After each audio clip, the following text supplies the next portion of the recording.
Водовод и канализација Скопје денеска упати апел до граѓаните, фирмите и до скопските општини навреме да си ги плаќаат сметките за вода, како и евентуалниот заостанат долг.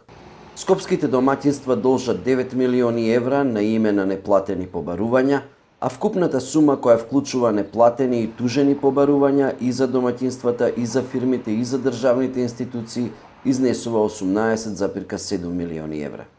Најкритични општини за наплата се Шуто, Ризари и Сарај. Плаќањето со претходен договор може да се врши и на рати, а на оние кои нема да ги почитуваат опомените ќе им биде наплатено преку извршители. Директорот на Водовод и канализација Стојан Сарбиновски на денешната пресконференција рече дека наплатата изнесува меѓу 35 и 40%.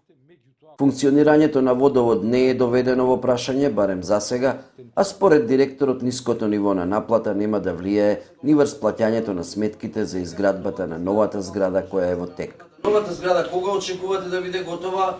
Имате со таа нова зграда некои дополнителни трошци, дали градбата на новата зграда има врска со овој апел? Затоа што сега вас ви се многу лошо ви се случи, ем градите нова зграда, ем наплатата ви падна некако во исто време. Значи, зградата, според договорот со изведувачот, треба да биде готова до средината на декември 2014 година. Водовод и канализација ја финансира изградбата на својата нова управна зграда, која се наоѓа низ тоа место каде што беа старите бараки.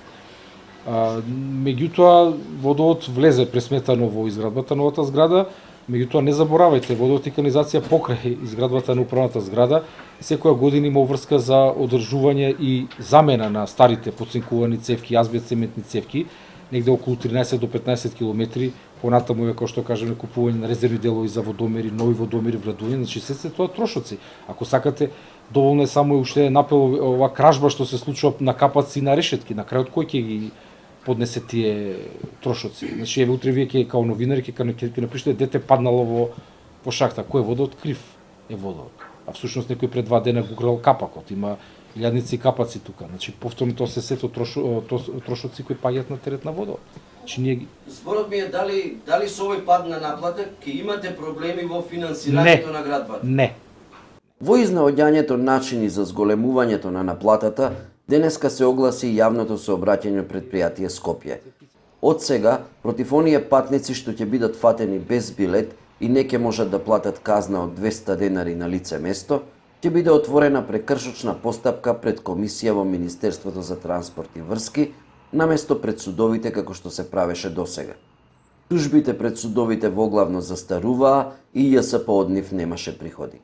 Сега се очекува постапката да се забрза и ЈСП да дели и покренува околу 1000 казнени билети и прекршочни постапки месечно.